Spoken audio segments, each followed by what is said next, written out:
All about boa constrictors by Harrison. My animal is a boa constrictor. It is a reptile and it lives in the understory.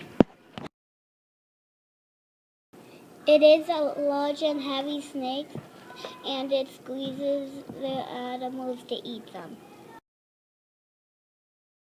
It likes the rainforest because it rains and it's hot. Boas eat small mammals and birds. Boa constrictors' enemies are humans and crocodiles and jaguars. They open their mouths very wide as they swallow the animals whole.